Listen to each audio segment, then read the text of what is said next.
Hello, Hockey World. Welcome to the HockeyBuzzcast. Sorry, we're a little bit early today. Decided it was just too friggin' nice outside, so I'm trying to get. I'm taking a drive with the sun later today. Well, it might be nice there, but here it's still overcast. It's a little warmer, but it's still overcast. So, oh really? No, it's beautiful here. Mother Nature. Yeah. I have a word for you that ends in K. Never mind. Tomorrow's going to be brutal here, but yeah. So we're trying to get out today and do some some. Tomorrow's rain all day. Yeah. So good guys. What do you guys have? All right, let's talk a little baseball, Mike. I didn't realize it was a Bob Nightingale article that sparked the three divisions of 10. 10, yeah, that's right. 3 divisions of 10 teams each, and it's almost like somebody basically bought alphabets with all the letters of the baseball teams, and then when they vomited it up, they came up with a division. Well, because there was so little thought put into this that to have the Mets, Yankees, Red Sox, Phillies as an example, I mean, I get they're all in the right part of the country, but it's just stupid to have them in the actual same division. It doesn't make any sense. How much driving are you really going to save these buses if they're going to do buses? Or trains. You have the Orioles plugged in there just as easily as you could have the Mets. Yeah, or trains apparently. Actually, I think the Orioles were in it too, though. Yeah. No, it was Washington, Baltimore, Philly, the 2 New York teams, Boston. It was all Pittsburgh. Or I'm pretty sure Pittsburgh was in it, but it was like basically all the teams on the Eastern Seaboard. Yeah. And I'm like, okay, I mean, this really. The funny thing here about this is not the divisional alignment, but the fact that they're saying they want to play in their actual stadiums and not in Florida, Arizona, and Texas. And I haven't heard the reason, and I didn't read the article. Nobody's heard the reason why. Well, and I before we went live, I surmised on what the reason would be. We know that there are going to be no fans, at least to start. But we know that the most important thing. No fans in Baltimore anyhow. Right, well, sure.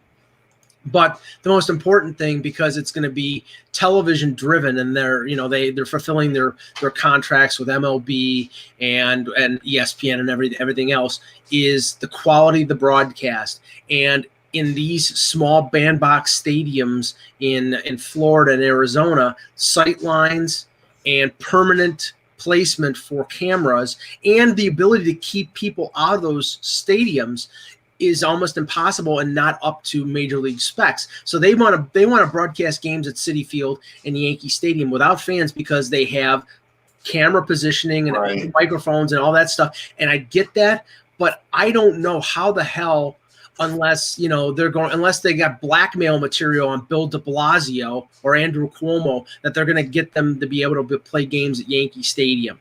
Yeah, it doesn't make sense. This would be great if this was 1920 and we were all taking steam engines to the games and, steam engine trains, that would be fine. But what I don't get is they're building in travel that's unnecessary. That's what they're doing. You are now building in travel that is completely unnecessary simply because of camera positions. Like, to me, it's not good enough. Now, you did have a good point saying that maybe the minor league places can't keep fans away. They're still going to have a hard time in Citi Field because there's a subway there. Get off the subway, they could be working across the street, or they could walk across the street to Citi Field. Right. Like, there's going to be idiots that jump the fence because they're going to want to peek their heads in. About this the other day. I was talking to my wife, and we were watching an old baseball thing, and we were watching the Ken Burns documentary, which is like oddly enough, one of our favorite things to watch when we're sleeping in on a Sunday morning. And it's really, there's nothing better than a Ken Burns documentary if you're sleeping in. And we're watching this, and I'm looking out at some of the old stadiums, and you're seeing how guys, how people, and still today, people can sit in, in their apartments. Some people's apartments, some businesses, and what would happen? Would you play without fans? Those can you imagine how popular that place would be? Yeah, there was a thing. I was going to say the Brooklyn Dodgers at Ebbets Field had a thing called the Knothole Gang, and basically the premise of that was they were looking through like the wooden outfield fence to get a peek at the game, and people will still try and do that. What about the people at Wrigley Field that sell the rooftops? They're still going to sell them. I mean, those things, can police make them not? I mean, you can't really can't police that because it's people's houses. They can invite up whoever they want. But what they'll do is they'll say, well, okay, well, you can only let a certain amount of people up there because of social distancing, and they'll have to be able to be 6. They'll cut the rate of the people that they can. Fire for fire. The fire codes. They'll probably like at Citi Field. There's all those car businesses across the street. There'll be guys on the rooftops there. How are you going to police that? How are you going to keep? They're going to have more police than they care to have in this kind of situation, basically on the payroll to do it. It's not very well thought out. I'm not sure this is a good plan. And again, I love baseball, but I'm not sure baseball should happen this year because they really don't have a good plan. They just don't. Yeah. The biggest hurdle, Russ, may be the fact that the owners are still sticking to this. If it's 110 games, then we're only paying you 2/3 of your salary. And if the Major League Baseball Players Association balks, then the owners will just tell them that, okay, then we're not going to give you any of your salary and we're canceling the season. So we'll see what the and you know what? And they've done it before, right? They canceled the World Series. Yes, they did. The NHL has never canceled the Stanley Cup. Yeah. But Major League Baseball in '94 canceled the World Series. Yeah. Right. And nothing is more spiteful than that. Yeah. Now, can we talk about the sandwich with pickles? So what are we talking about now? I posted on Twitter that basically one of my unfulfilled life goals, and I had it probably like 4 or 5 months ago when I saw it. There's this place in Voorhees that makes pickle sandwiches, and they're giant pickles. And then you put the meat or whatever you want, turkey, whatever you want, roast beef in between. We're doing the show at lunchtime today, Russ. They're probably not open, and I'm not driving that far. Huh. But the idea is that may be the first place I go to when things open up because I love pickles. I would love to eat this pickle sandwich, even if it's 3 bites. I just want to try it. And then, of course, people were like, well, you should have better life goals. And I was like, well, and then I came up with other things that are just never going to happen. Well, the funny thing is it would make sense if you're going to have a pickle sandwich and you're a vegetarian or somebody who is gluten challenged but then if you make a turkey sandwich and you're a vegetarian with pickle, it defeats the purpose. Well, I'm not a vegetarian, so for me it's fine. But what I could do at home, if I was going to do this at home, I have a bunch of dill pickle, not squares, but they're longer and sandwich slices. Not slices, but they're sort of but they're thicker. Spears. Thank you. and I could put them together with toothpicks, but then I got to deal with the toothpicks, right? These are giant pickles. It's more made for the sandwich. I don't have giant pickles right now. And as I responded on Twitter. And it's not the same thing, obviously, but when Kentucky Fried Chicken came out with their, I guess it was their Atkins diet, or their whatever the protein diet is, I can't remember the one that was. But, but they had the sandwich with 2 chicken breasts as the bread with bacon and lettuce in the middle. I have never had anything more disgusting in my life than that. I was disgusted by seeing it, so I knew. Yeah, I'm never gonna try that. I do miss. What? It's funny. Like the one thing we were talking about the other night, like the food we miss right now during this thing. And I really do miss just going out and buying a hoagie, which is something I did often. Like, like that's something, and I won't do it now because it's like being, or whatever. And I won't even get it's hard to even get lunch. I don't even get like a lunch meat from like from a grocery right now. I just don't. No, I just did that. I had an order come in with some sliced American cheese because it's like, you know what? I haven't had any. We call it cracked cheese. And I haven't had any in a while, and you know what? I just had to have it. I was willing to risk it all for that. Yeah, that's good. I'm buying the package. Like I'm buying the package lunch meat, which is horrendous. And it is horrendous. But because my staple go-to foods for lunch are the sandwiches. Like I will either do like a roast beef, pickles, and mayonnaise sandwich. That's one of my favorite things to do. Or I do like the Jack Daniel's Sloppy Joe's type thing that you can buy. I had that chicken last night. It was good. Yeah. We modified it. I just put it over rice. It was fine. It was great. Oh yeah, no, I put that over. I get the Jack Daniel's like Sloppy Joe's chicken is like phenomenal stuff. It's great. And then you get that, and you just get that on a Kaiser roll. That's another one of my go-to. You could do that. You know what else you could do it on? I did it over like baked potato. It was there. You go. Yeah, I mean that's. I like.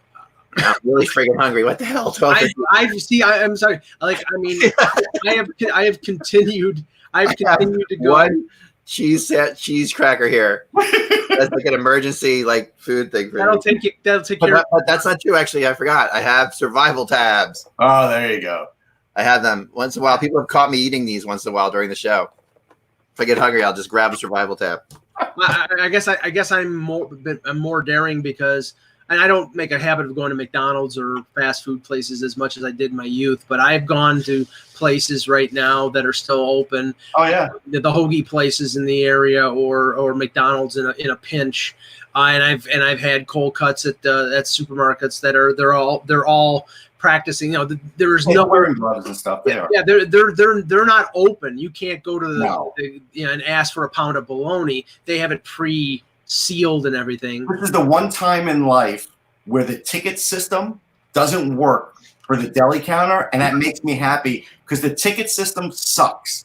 Because so many times, how many times have you walked up there, right? And there's nobody online, and they're like, "Do you have a ticket?" And it's like, "Why do I need a friggin' ticket? There's nobody here." I know. I'm close to buying myself a meat slicer, and just buying roast beef in like already packaged like in a big thing. Like don't.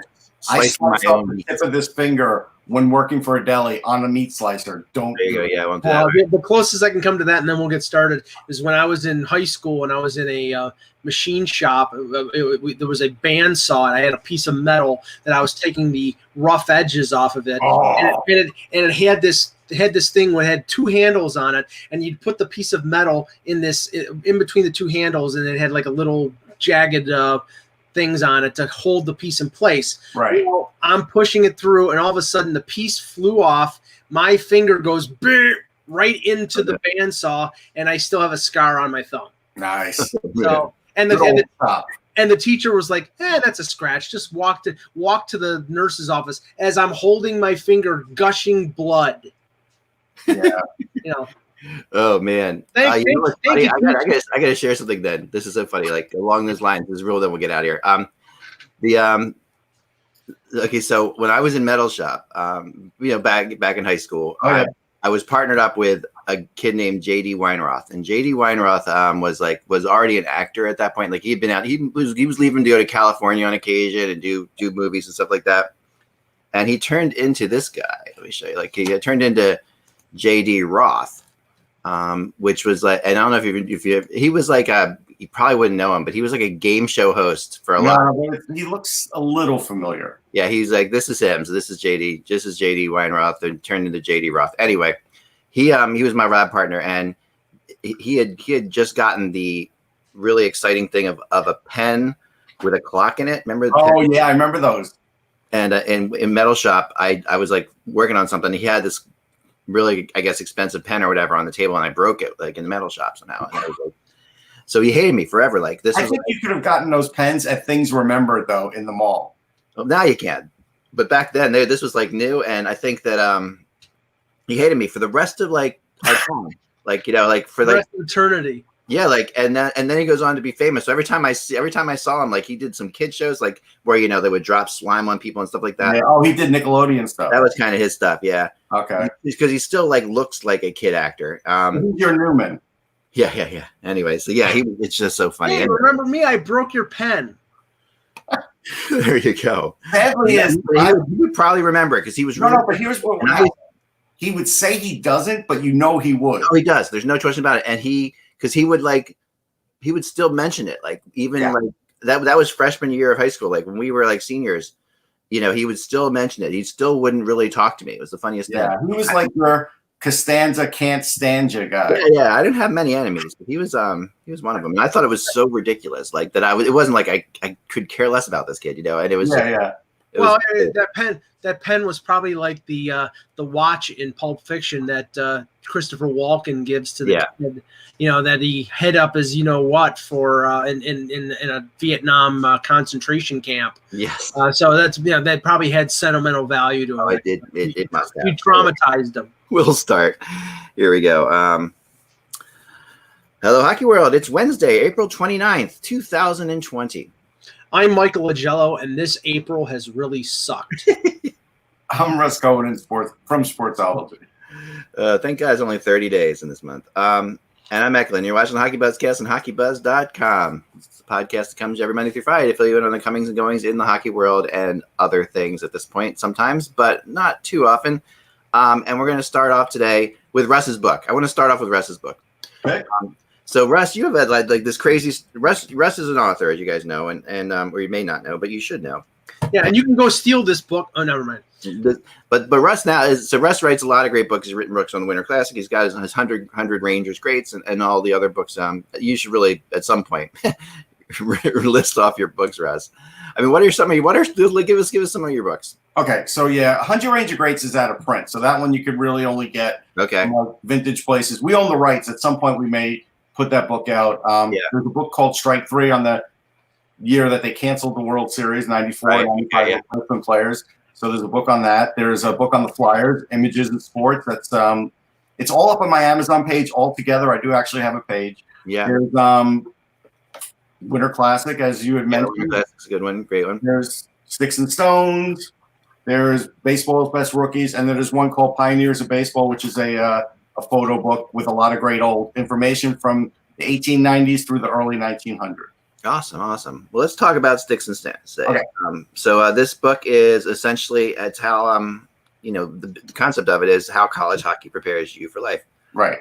And I love this concept because this is one of the oldest debates because I get asked all the time, and that I do too. And you get asked all the time, like young players coming up, like should they go to the junior route, should they go to college route, and I'm always like partial to the college route just because I think that it prepares you. Your chances are better. You're not may not be an NHL player, and more college hockey players are making impacts in the NHL. So I think it's a win-win situation. So what was it? Basically, I always say same thing. And if you can get a partial ride or a full ride, that stays with you for life. That education stays with you for life. So who'd you talk to in this when you here are the players that we spoke to, and there's a lot of good ones. Flyers wise, Shane Gostisbehere is in there, and James Van Riemsdyk. Yeah. The Van Riemsdyk is all fresh material, but Gostisbehere is stuff that we had, which is still really good stuff.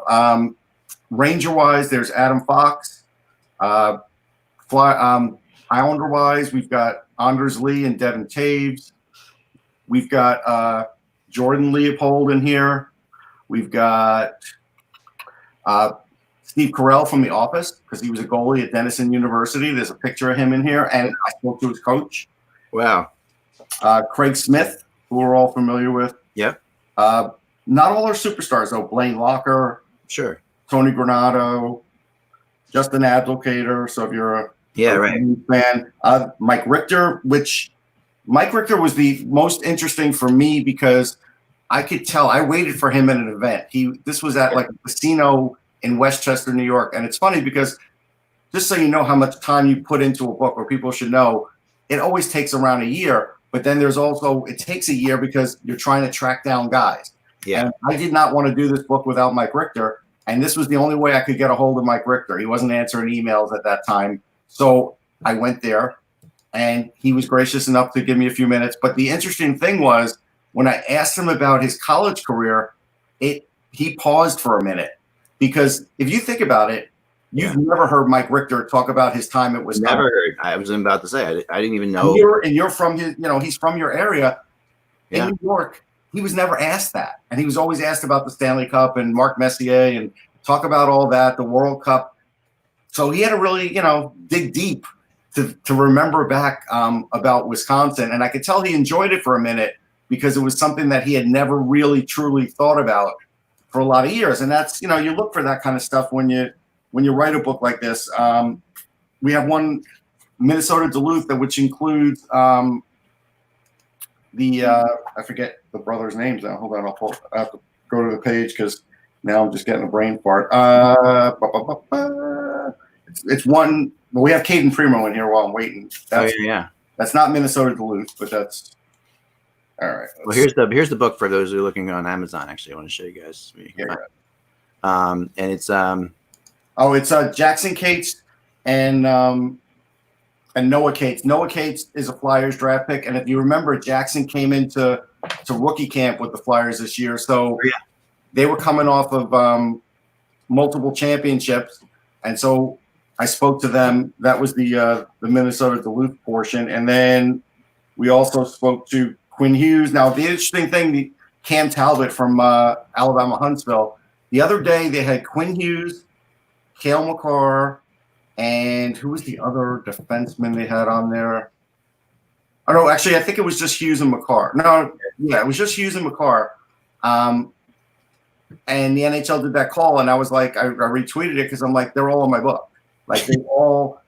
Oh, Adam Fox was the other one. It was fine. Yeah. Okay, there you go. They're all in there because we wanted to have some of the current potential future superstars. And Makar had just won the Hobey Baker. If he wins the Calder this year, he'll be the only guy other than Chris Drury to do it. Chris Drury is so far the only guy to ever win the Hobey Baker and the Calder. Wow. So it'll be interesting if he could do that. But yeah, we have Quinn Hughes in there too. And so, a lot of different names, a lot of, Montgomery's in there. I know he's, no longer the coach of Dallas, but he has a tremendous college career. Oh yeah, for sure. So, we try to get a good sampling in there. No, that's really cool. It's so you can get it on Amazon here, and it's in paperback. Where you got the Kindle on Kindle. Yeah, the Kindle version's doing really well. For the first time, I never had a book go to Kindle #1, and actually, I'm not sure I've ever had even one of the other books go to #1. I think 2 of the Ranger books stopped dead at #2 because there was something like an immovable force there, like a Ken Dryden book or something that we just couldn't get out of there. But yeah, this for the Kindle version did actually go to #1 on Kindle in a certain category. It's not for all of Kindle. Of course, yeah, but and for all of hockey, it was #1. So that was nice. Okay, yeah, and the Kindle Unlimited thing is something that I have. So yeah, that's sorry. It's someone's obviously like style to get keys. Find the keys. There we go. You got it. I have that on my dog. No, but that's how you find hear that. I'm going to be worried because that means my dog's left my backyard. No, and I mean I've read your stuff. It's really I like your writing style. And I did it with Adam Woden, who you know very well from the Philly area, and so he owns College Hockey News, which I think is the best college hockey reference on the internet, best website. Yeah, no, definitely. It's great. It's really great stuff. So definitely, guys, Hockey Buzz World out there, and the HockeyBuzzcast guys, go help. If you do like baseball's best rookies. There's got that one too. Yeah, there's a lot of Phillies, a lot of Mets, a lot of Yankees, and of course a ton of Dodgers because the Dodgers pretty much own the Rookie of the Year award. So yeah, there you go. We'll have to give out one of these at some point. We'll have to do that. Yeah, sure. We'll have to give out one of these at some point. But I think people should go support it. And there's you're also having this crazy story right now. This guy on Twitter, right? Russ, what's going on with that? Well, on Twitter, I once in a while I check on book sales or what I think it's doing, or if there's a review. And when I checked, I noticed there was someone on Twitter. Basically, it's a ghost account, no followers, no whatever. But they did a Twitter event, and I don't know how you could do a Twitter event, put a picture of my book, and say, here, you can download it for free, and Twitter never catches it. This is like 3 or 4 days already.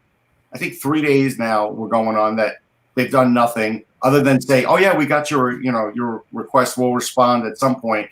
The ghost account started with my book, which in one way is good because I guess they felt like it was worthy. But then when I dug deeper, mine was the start of a lot of other stealing because there was like probably 100 other entries or 50 other entries. There's a lot, 1 or 2 every day for other books from other authors that what they're doing is they're converting them from Kindle to PDF, and then they're putting them on these pirate sites, and they listed like 100 other books. So it's all lost revenue, and Twitter doesn't seem to care. Oh, man, that's ridiculous. Well, that's terrible.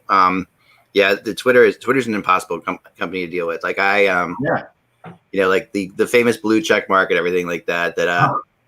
for a while I didn't want one because I was doing this anonymously. I'm like, yeah, it would be more fun if I just, because I had to think that I had to do to prove I was me, whatever. Right. And then I did want one. And I'm like, I'm out. They can see me. This is me, obviously, because they were starting to give. At first, they didn't give out like pseudonyms. They didn't give out check marks for pseudonyms or whatever. Right. So then they did, and then then I went to them, and they still wouldn't give me one, and even though I had like a ton of followers, more than most people in the early days, right. And then they finally said they wanted to give me one, and I said no. That's what I'm talking about. I said I don't want one now because I'm like, you know what? I'm just like I did through. You wanted it then, and you didn't get it. I'm just gonna go with the fact that, you know what? If people think this is not actually me, at this point, I'll be like, whatever. See, the thing that irks me is like I'm, not only am I a writer for Hockey Buzz and I have a lot of followers. I'm a member of the Professional Hockey Writers Association.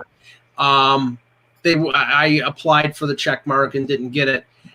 And I'm like, okay, it's not that big of a deal. But when you give it to incarcerated Bob or Dart Guy, then Twitter, go bleep yourself. Well, there's a little bit of who you know in there, so that's fine. I'll do this, guys. If you're watching this and you buy Russ's book and then you email me a picture of you holding Russ's book to Eklund@HockeyBuzz.com, we will give you a Hockey Buzz season ticket for the next year. Wow. So just do that. So just take, you buy Russ's book. But they can hold it on a Kindle. They order it on the Kindle, right? Yeah, right. No, you have to buy the actual book. Oh, you want it for the book. Okay. Yeah, I want you guys to buy the actual book. Receipt to say that you paid for it instead of getting it for free. Yeah, right. Well, yeah. And if you send me a receipt with Kindle, that's what I do. But I think you should actually buy the book. I think buying a book is, that's the best way having a book. This is the kind of thing you want in a book for. Yeah, it's the best way to do it for sure. Definitely for sure. So do that. And just email Eklund@HockeyBuzz.com and we'll take care of you. And then your member, then you just give me your member name on Hockey Buzz and we'll take care of you for a year for sure. All right, so let's get into some hockey stuff. But thanks, Russ. I'm really glad that we got it. Yeah. Well, let me start with this because Larry Brooks just tweeted out something a little bit ago, and it goes in concert with what Pierre LeBrun reported yesterday.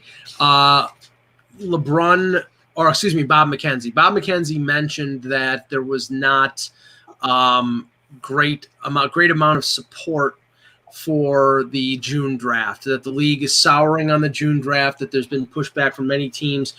Brooks just tweeted out, well, we're told there's no decision that has been made yet on the timing of the NHL entry draft, but there is significant, if not widespread, opposition among GMs to holding it in June if this season is still in play. Now, Eck, you said it rightly. If the owners want it, they're going to get it. It's going to happen. Right. Here's something interesting that you have to know about, like in NHL insiders. These are two really good ones, Larry Brooks and obviously, they're really good ones. But what you need to know with the insiders is like, and I won't reveal a lot of this, but you really need to know who's talking to who, because everybody has their sources, right? Like everybody has specific people, and McKenzie talks to everybody. So McKenzie is like, he's one of the guys who talks to players and owners and teams and GMs and all that stuff. So McKenzie is pretty widespread. Kevin Allen, same way, widespread. And so is LeBron, but LeBron is definitely NHL source driven. So he's got really good friends high up at the NHL. Larry Brooks is high up at the NHLPA. So it's like, so Larry Brooks is the other side of it. So so it's kind of interesting that you get, LeBron's side of things, which is the NHL. Right.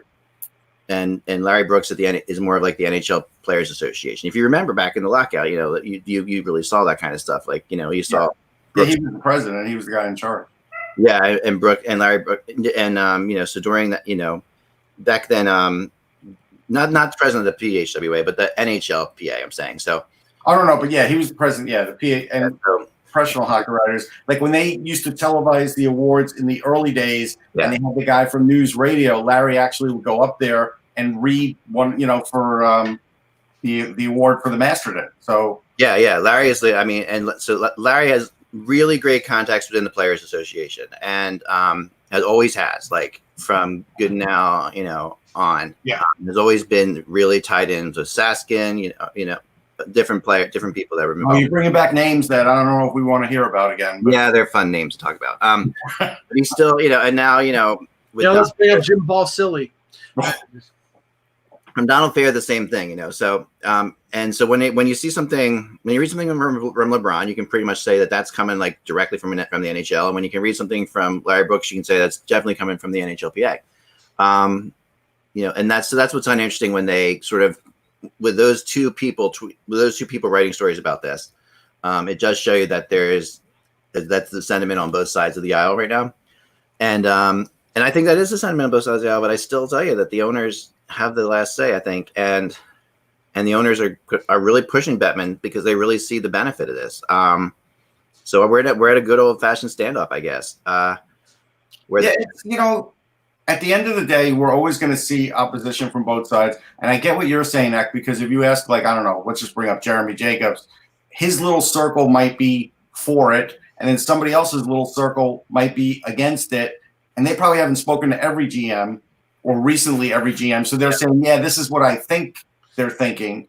So I get that. I just, end of the day, even just from the most basic principle, how could you not want that television audience? Like, end of the day, why wouldn't you? You would have a bigger television audience than you've ever had for the draft, which inevitably sells the sport. Yeah. This is the other little hint. When the older the writer that's been writing for a while, and when he says he's talking to GM, you can pretty much guarantee the older the GM he's talking to as well, because they have long, and some of the newer GMs in the league, they have very different kinds of connections than with the old school writers. So old school writers, who are talking to old school GMs, are going to definitely say they're against this, because old school GMs are the guys who really don't get this as to why they should do this differently. Old school GMs want to do this the way they've always done it. They're set in their ways. You can't teach an old dog new tricks type stuff. That's really legitimately true in the NHL. This season is already going to be different from any other season there's ever been. Right. So you can't be traditional anymore, really. Well, see, that might be the factor, because one of the other things that was mentioned by Pierre LeBrun was the fact that the league discussion about, and we know nothing is set in stone right now. Everything is in flux. But that the league discussion about next season would be the season starting in December. Now, if the season starts in December, then I think it's a bad idea. But let me wrote last week the season would start December. Right, exactly. If the season starts in December, then you're going to have a gap of, say, the Stanley Cup taking place in late August or early September, and then you're going to have a 3-month gap from the time of the end of the regular season or the end of the playoffs to the beginning of the season. That's enough time to have a draft and free agency. Right. And that's it. If they're going to start in December, then I think that it's smart to have the draft in, say, October. That part I get. Yeah. And thinking about this plan, I get that. But when medical science is telling you in December, right, that there's going to be a big increase in the pandemic and could be worse than now, you're going to have cancellations or you're going to be pausing your season again. Yeah. Why wouldn't you try to avoid that? Well, it may be something that they just simply can't avoid, Russ. It's like I can't avoid it. They schedule. I think they're going to play through it this time. Well, we talked about it last time. Oh, no, they won't be playing through it, Mike. No way. The reason they start in December is clear, and that's because they are waiting as long as they possibly can to get cleared that fans can come back into the stadiums. That's what it's all about. It's not, you don't start, if you're not going to play without fans, you start right away into your next season. But if you're going to, the idea, and maybe you should be doing that, but they really want the revenues of as many games as they can next year. Right. And they need those revenues to make this work. So that's why they're waiting as long as they possibly can. Right. And they're talking December to May for the regular season, and then playing up until like mid to late July for the playoffs. So everything would be put. And then you're talking about probably a shorter summer, because eventually they're going to want to get back to starting the season in October when, hopefully this pandemic is in the rearview mirror. But yeah. I simply think it's too great of a leap to have a draft in June when you don't even know the order.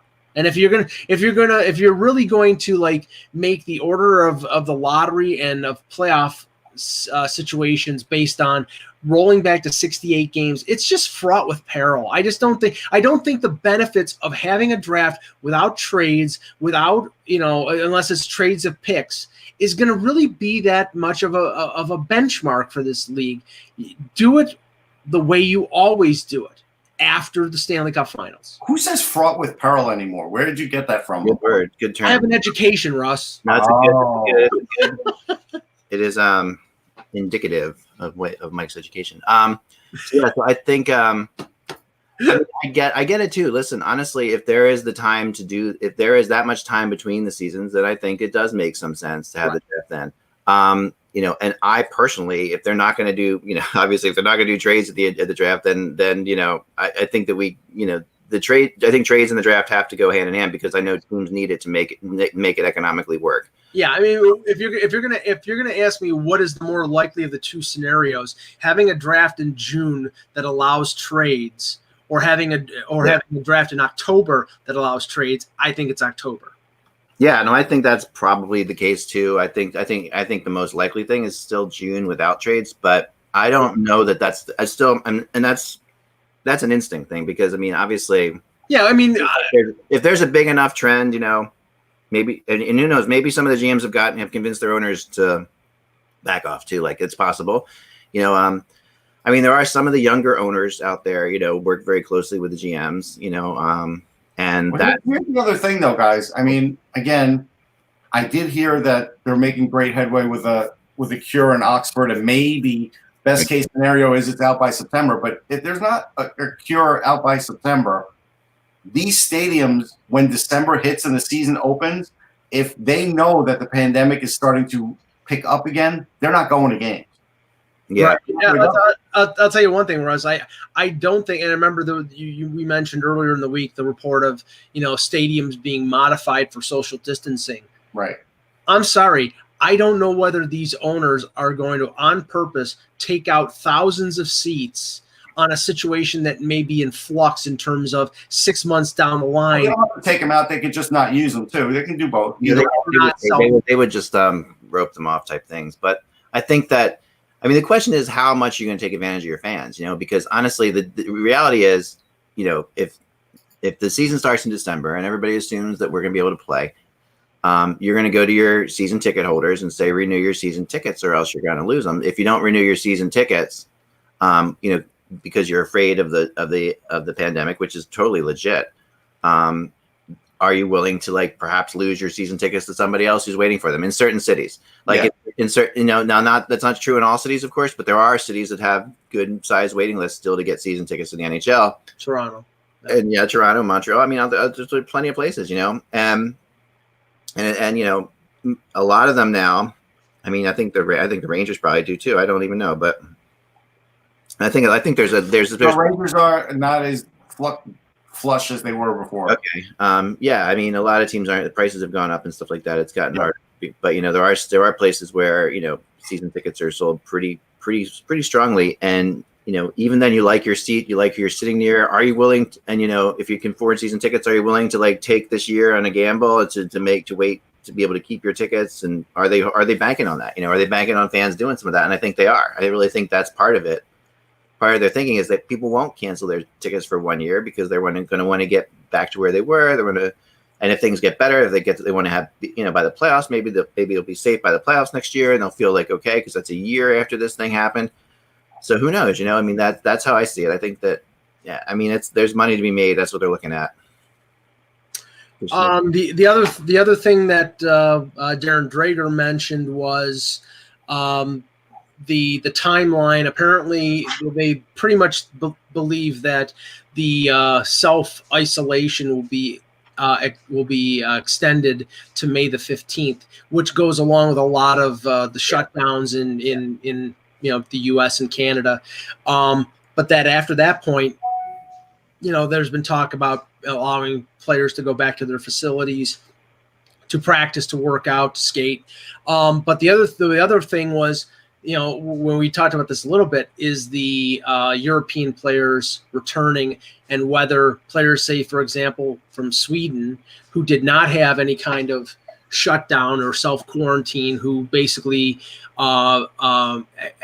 did herd immunity in Sweden, whether they were going to have to be isolated for 14 days when they come over, and that they may have to come over earlier just to accommodate that delay of laugh, Mike. But what's funny about this is is okay. So my son is, one of his dreams is to be a zoologist, and so we watch a lot of zoo shows here, like the show from the Bronx Zoo and things like that. We watched all these.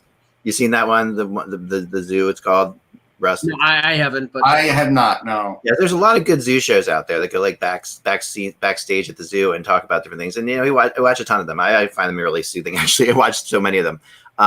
But when an animal is moved from a zoo to another zoo, they're quarantined for 14 days to make sure that they're healthy before they bring them in with the other animals. And when you say this, like the guys from over Europe, I couldn't help but think that just feels like, we're quarantining an animal again. I think that we're definitely going to have a case where before anyone steps onto the ice surface, they're going to be tested again, like from wherever they're coming. Well, that's the other thing. I mean, Fauci literally just came out today and told the New York Times that unless there's widespread testing, which there still isn't, none of this matters. It's all just talk. Well, see, that's the thing, and I have all the respect in the world for Dr. Fauci, but 2 weeks ago he said, professional sports would be back because you could play it without fans, and now all of a sudden he's saying that professional sports may not be back until 2021. It's like, okay, make up your friggin' mind. Because honestly, I mean, if it's without fans, sports is part of the economy, and he's going to get tests for these guys. That's what I think. Oh yeah, I let's just say this, and people should not be resentful of this. Professional sports teams are going to be treated with more priority than normal people because this is a big multi-billion-dollar business, and there's a stake in basically having games played and having people having something to watch. They're going to have to be tested every day. They're going to be testing them constantly.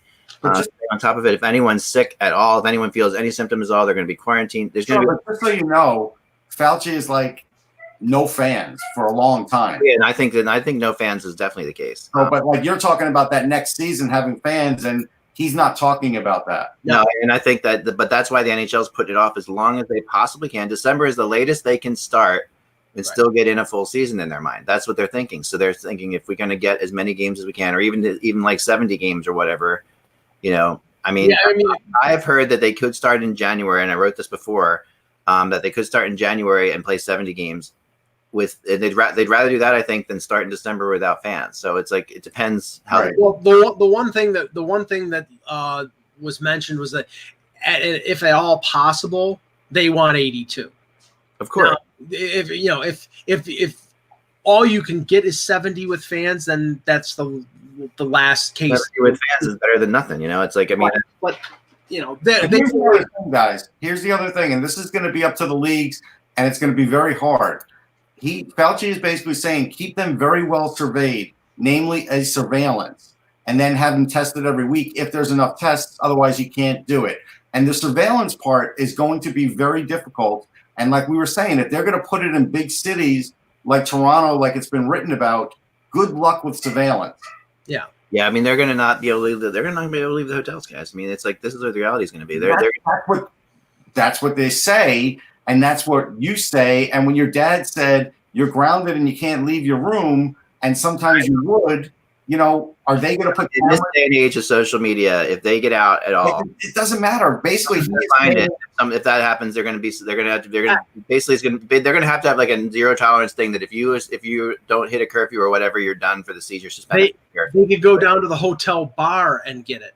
Right. I think the hotel bar it'll only be player. It'll be only their teammates. I think we don't know that. Hotels might be operating by then, and they probably can't guarantee that then because that'll be a big loss of revenue for them. But if you're a hotel right now, Russ, and you worked in the hotel world. Yep. If you're a hotel now and they say, okay, we're going to bring the NHL in there. We're going to have 4 teams in your hotel. We know that you have more rooms than that, but we're guaranteeing you 2 months of rooms with 4 teams in there. You're going to take it because no one's traveling anywhere. It depends. It depends. If you want me to keep my restaurants and bars and everything else I have in that hotel closed, the pool, the spa, everything that I make money on, then you're going to have to pay for all that. Right. The staff that cleans the I don't know about that. Yeah, the staff that cleans the rooms and changes the sheets. Right. Like as an example, if you're a Marriott card holder, they have that policy where you don't have to get your room cleaned every day. It's not going to happen every day. It's going to happen every few days for sure. It's not going to be like it was. It's going to be every day. But everything is a risk, and that's why he's talking about actual surveillance. He's not talking about, having a guy sitting in the hallway. He's probably talking about cameras. No, cameras, Or they can embed chips in their neck. No, I mean, they could the things on their ankles, A low jack, yeah. Listen, he is talking about actual surveillance because, again, all that has to happen is a maid comes in the room, she comes down sick the next day. Whoever's in that room now, those two guys, they're done. If those guys already practiced, and it's not hard to connect the dots. You're hotel, you get enough money, Russ. Can you pay your workers to live in the hotel? Yeah. During that period of time? Yep. And say, you want to test the worker. Did anybody leave? We're basically saying everybody's got to stay here? Yeah, I mean, that's a little tougher on the worker, but if they make it worth their while, they may do it. But you could do that. Bada Bing in the chat says, I'm hearing the Bell Center is a choice. No. Oh, that would be terrible. I mean, again, Montreal is a hot spot. Montreal is like the hottest spot in Canada. Yeah, Bell Center is not happening. I mean, no. I mean, it's tough. I mean, it's a shame. I mean, there are hotels right there. There are things they could do, but there's like hotels directly across the street from that place. But no, I don't think it's possible.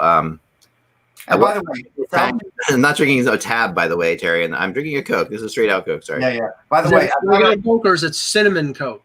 I got to disagree with out of iced tea, which is a dangerous situation in this house right now. I've got to disagree with Fauci. He thinks Joe DiMaggio is the best baseball player ever. And he was great, but he was not. It's not even close. I understand he saw him as a kid, but no. That's sort of like the Italian American opinion. I know. Oh, you can go Mike Piazza now too. Hank Greenberg is the best player to people who are Jewish, and it's right. Like, okay, I get the but I wouldn't say Hank Greenberg's the best. Right, exactly. And I'm Italian. I have a debate today that I want you guys to get involved in. Okay, it's already hot and heavy on the website. I like to do the thing called Wednesday War, where I talk about what player's better. Last week was Mitch Marner versus Jack Eichel. Yeah. This week I'm doing the classic. And it's funny because this isn't talked about as much as you'd think it would be. Because everyone always compares Crosby and Ovechkin, but not often do we compare Malkin versus Ovechkin, which I think is an interesting one. Because they really are. So let's go through some of the stats here before we discuss this. Okay, so Ovechkin's 34 years old. I think the best goal scorer in NHL history, 706 goals in 1,152 games. He's won, and to prove that, he's won 8 Maurice Richard trophies, 1 Art Ross, including like the last 2 Maurice Richard trophies, by the way. 3 Hart trophies, 3 Ted Lindsay awards, 1 Conn Smythe, 1 Calder, 1 Stanley Cup, and he's got 1.11 career points per game, 0.98 career points per game in the playoffs. That's the basics, and obviously Ovechkin is Alex Ovechkin.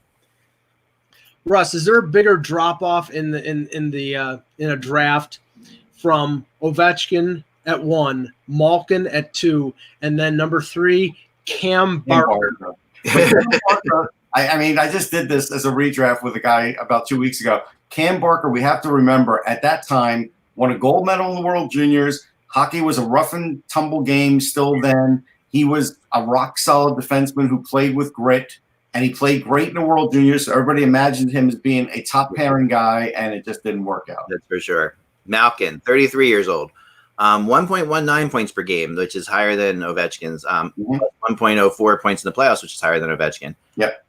2 Hart trophies as opposed to 3. 2 Art Ross trophies as opposed to 1 for more penalty minutes. More penalty minutes. Yep. He does take dumb penalties, Malkin. But Ovechkin is a cheapskate. He's a cheap. Sure, but half of those dumb penalties for Malkin are against the Flyers. We see him all the time.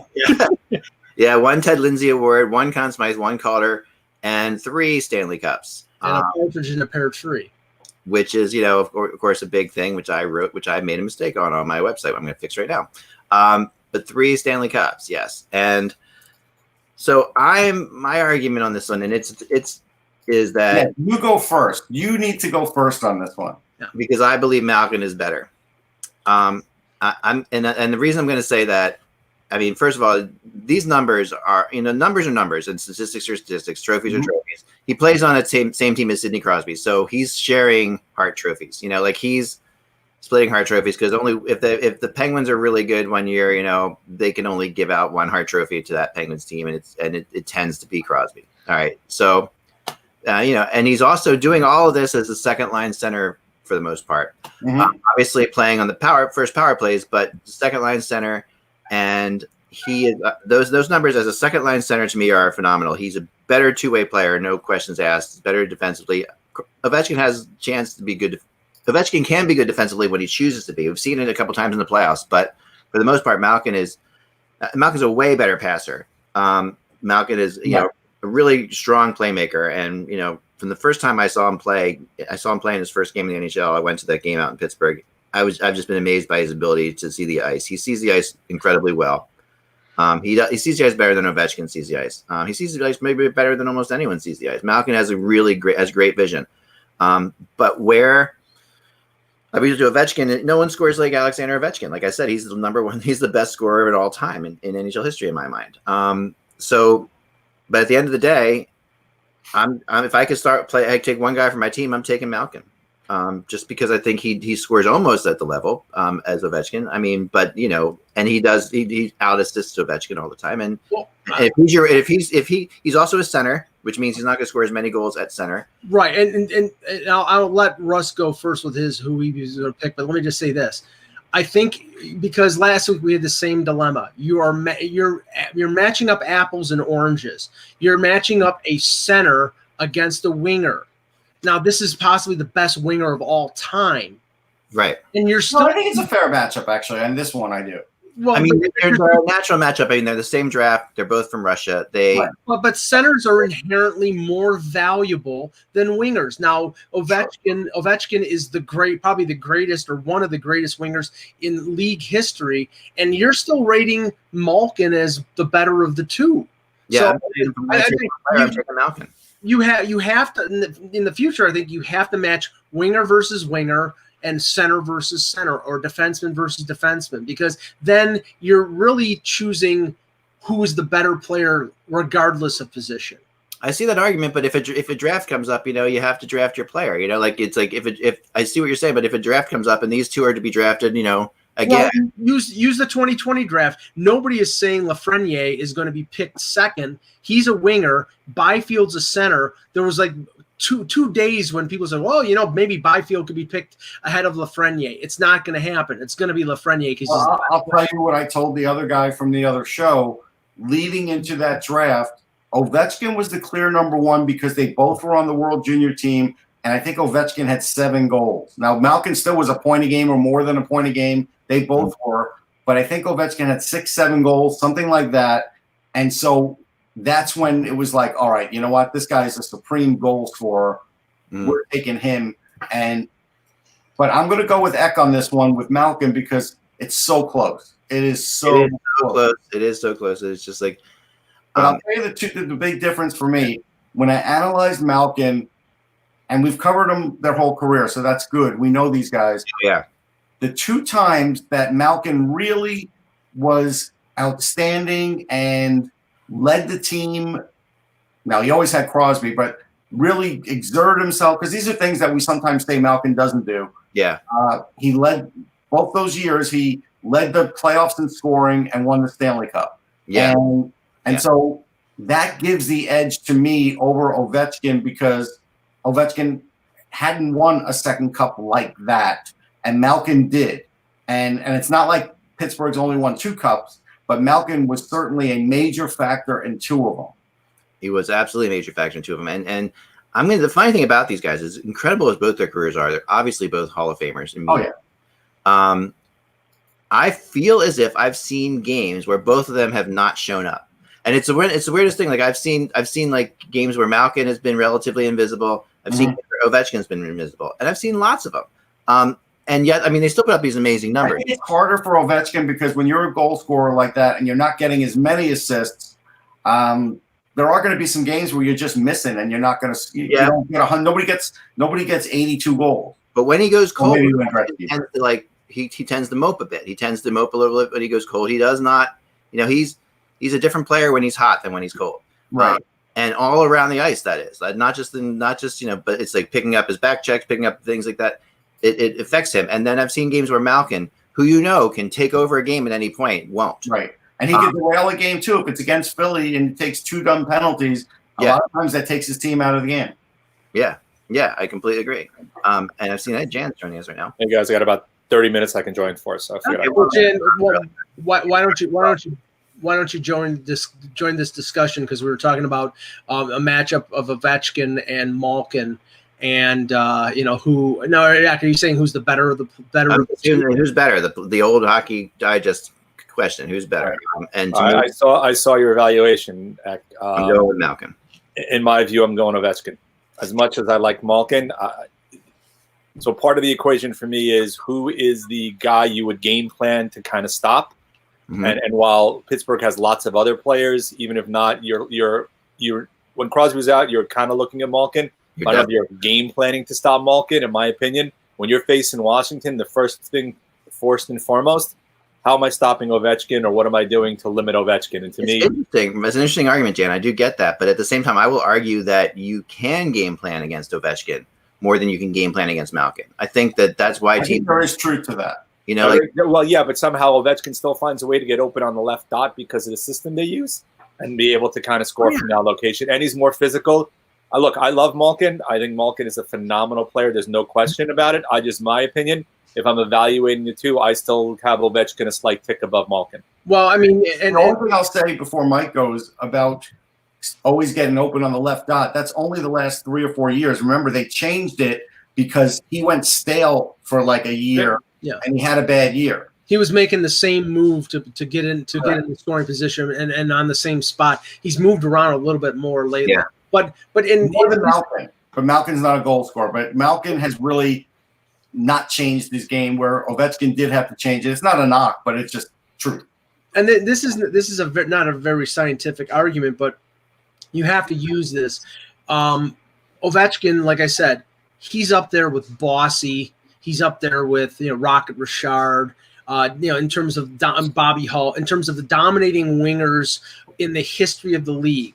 Malkin is great, but he's not even the best center on his team. Yeah, that doesn't matter because I just told you twice he led the league in playoff scoring, and those times they won a Stanley Cup. I mean, it's part of what I give him credit for. Like, it's part of why his points per game being higher than Ovechkin's is amazing. I mean, he's not the top center of the team, and also that's also like saying Messier wasn't the best center on his team when Gretzky's there. I mean, it's not a fair comparison. It's a great comparison, because if you saw Malkin head off to another team in a year or so, Messier would have headed off at that point in his career or whatever. I guess he was already on the Rangers at 30. Yeah, he would still get 85, 90 points. Yeah, I mean, he could take a team to a Stanley Cup like that. Like, a Malkin could absolutely do that, and there's no two ways about it. Like, he is that kind of player, and I just think that you can't blame him for that. Crosby's on his team. And Russ, didn't Malkin win the Hart when Crosby was out injured that year? So I mean, yes, he's obviously capable of being a number one center and being the best in the league. I'm just saying, as a statement of fact, he's been the number 2 center on that team for his entire career. Because but Lou Gehrig was number 2 to Babe Ruth. It's not fair. Yeah, behind one of the best players of all time in Crosby, and no questions asked. I mean, that's just the reality. So, and at times he has been better than Crosby. Like, there have been periods in that when they played, they both have been healthy, where Malkin's been the better player too. So, and that's better than one of the best players ever to play the game on your team. And Malkin's attitude about that has been pretty good for a Russian, like, because the Russian concept of that, you really want to be the number 1 center that's a Russian thing. That's like a big thing. In that, the King of Coaching book by Dave King years ago from Russia, he talked about how there is a huge thing about, like, you're the top line, you're the second line, you're the third line. Right. And Malkin has had to live with this. And that's why I always felt like Malkin would eventually move on. I felt like here's something in Malkin's favor. And I don't know which of the cup runs it was, because it just sort of came up. But when he had 36 points, he became the first player to lead both the regular season and playoffs in scoring since Mario Lemieux. And then his 36 points were the highest playoff total of any player since Wayne Gretzky. Yeah. That's in the Malkin favor, for sure. Yeah, that was 09. Okay. So that's pretty insane. I mean, think about that. I didn't even But I voted Malkin, and I didn't even know it was that good. I just went off why he won the 2 cups and how much of a factor he was, and he was a massive factor. Then if you're going to sit back and say who's the best player right now, like that's the other question. That's easy. It's still Sidney Crosby. No, between Malkin and Ovechkin. Right now, I still think it's Malkin. I do. I think right now, Alex Ovechkin, while he is physical and he is still scoring at a high rate, if you do shut down Alex Ovechkin, you do stand a better chance to win. If you shut down Malkin, you still might lose, so that's tough. But I think because of the points, it's harder to shut down Malkin. He usually derails himself rather than you derailing him. Yes, I agree with that. And I think that and there's no – and people also don't give enough credit to Backstrom, with Ovechkin. That's true. Backstrom, I think, is a Hall of Famer. Like he should be a Hall of Famer, and he is. Ovechkin gives him credit for sure, but that combination, if who doesn't have that, Malkin, who has been Malkin's line mate? Tell me who Malkin's line mates have been. He had Kessel for a year. For a year, but there's no one like Backstrom playing with Malkin. No, he hasn't had that. But Crosby hasn't either. That's the weird thing about the way the Penguins have been. And Backstrom isn't playing with Ovechkin really that much either anymore. So right. And again, if you're going to compare the two, to me, I'm taking Malkin over Backstrom every single day of the week. Yeah, he had James Neal for a while. Actually. He did have Neal, and that was good. He made some players look pretty good too. That's the other thing. I think benefited a ton from Malkin. Remember Malkin. People, he creates a lot of ice for players out there with him. And the thing that Malkin can do that I don't think maybe only like Jágr could do in his prime, is that if Malkin chooses to go to the net with the puck, he will get to the net with the puck, or he will take a penalty. That's the thing that makes me crazy about watching Malkin play sometimes when I've covered him in the Stanley Cup Finals or such like that. And I've been watching him closely, and when I see that he doesn't choose to take the puck to the net, when that he's either going to get his brain. And Malkin scored his 1,000th point against the Capitals, so he smushed it right in Ovechkin's face. I just think that I love that I've seen situations where Malkin you have to take a penalty on him, yes. Or he's going to score, or he's going to get a really good chance, but he doesn't do it enough, and that's why I honestly think that either of these guys could actually be better than they are, even though they're both as good as they are. I think they both have not played like fully invested. They played like 80% of the time, where like I would say Crosby's played 100% of the time that way. Now, Russ, you had something interesting on Twitter about Sorokin and Kaprizov. Yeah, the Sorokin thing keeps going back and forth like a volley in tennis. It's really interesting because I think if everything were ironed out, he would have already come over to North America. I think he is just looking for assurances, right? Because even though the Islanders may say, hey, look, Thomas Greiss, you could see he's not under contract, I think he wants to be guaranteed that he will at least be the backup this year. I doubt he will want to go to the AHL. And I know Lou Lamoriello doesn't guarantee these things to many, if anybody, ever. Right. So I think the same way you and I were talking offline, Mike, how he held up Matthews for a month. Yeah. The bonus is, I think this is getting held up because of the same stubbornness. I don't know that got Jágr thrown out in New Jersey. Yeah. Was it? Yeah. Was it? No, Kovalchuk. Kovalchuk, right? Sorry, Kovalchuk. Yeah. Kovalchuk leaving saved the Devils, because if he left a year later, the recapture rule would have killed that team. Oh yeah, so. Right. But just referencing what Russ was just talking about, if it wasn't, and this is sort of widely known, if it wasn't for Brendan Shanahan basically going to Lamoriello and saying, "Okay, you've proved your point. Give the first pick in the draft, the guy who's going to be the savior of the Leaf franchise, the Schedule A and Schedule B bonuses," which he denied to Mitch Marner. And that was always a burr under Marner's saddle when it came to because I don't think Marner signed a contract until Lou was general manager. If he did, I'm pretty sure on that. No, I think he held up Matthews being signed by a month over nothing. Right. It's like, okay, he's going to earn these bonuses. Why not give them to him? He's the number 1 overall pick. And Sorokin is going to be look at it, right, one of the 2 goaltenders for the Islanders next year. Give him the guarantee. It's not like he's going to like slough off and say, "Okay, if that's the case, he's got probably a European return clause, and he goes back to the KHL." But the whole point of them signing Varlamov, right, was to bring over Sorokin. That's why part of the reason why they let Leonard go. So, holding a guy up over. Look, if Sorokin earns these bonuses, that means he's become your number one, which is what you expected anyway. But No, Dan, the way we looked at it, in a year, Sorokin's not even going to want to be Varlamov's backup. They could be the best buddies in the world. He's coming to the NHL to be a starter because he sees Shesterkin eventually getting a starter role, and he wants the same thing for himself. I'm agreeing with you. That's part of the reason that I'm saying is you've made decisions on your team structure based upon wanting to bring this guy over. Your viewpoint is he is going to be your number one. I'm agreeing. Withholding the bonuses seems kind of short-sighted, especially since you've already impacted your roster by decisions you've made to bring a guy over. We don't know if this is over bonuses. I think assurances is over playing time. But it's, you know what, but it's, he should know that it's almost impossible for assurances to be made at all times, right? Again, that basically means you're basically cutting off the coach by his knees. They could say, you are the backup. We will guarantee that. They could say that. Right. But he wants to be the number one, as you said. No, but eventually. He doesn't want to be the number one this year. But if he says that, if he says that, Russ, which Lou will never do, but if he said that, because that puts Thomas Greiss. What does that mean? I think he won't say it publicly yet. He'll give different wording, like he will have every chance to make it as a backup. That's what Lou would say to the public. But to Sorokin, he would probably say, "Look, you come, you'll be the backup, even if you're not having, we have faith in you. And look, if he's not having the greatest season, Trotz won't play him a lot. That's the reality." Well, Greiss is going to be gone anyway, right? And that kind of that spot is going to be freed up. So that's not enough because Sorokin's camp probably knows that the way Lou runs things is that he'll come in there, and if for some reason he has a bad camp, he'll be in Bridgeport, and he doesn't want that. Yeah. No, I don't know that for sure. I haven't spoken to him, but I'm pretty sure he won't. I bet that's the case, but I don't. I know that Lou with his players won't put Greiss in the spot. Like unless the only way he does that is if he trades Greiss before this. Well, he could. He could trade the rights.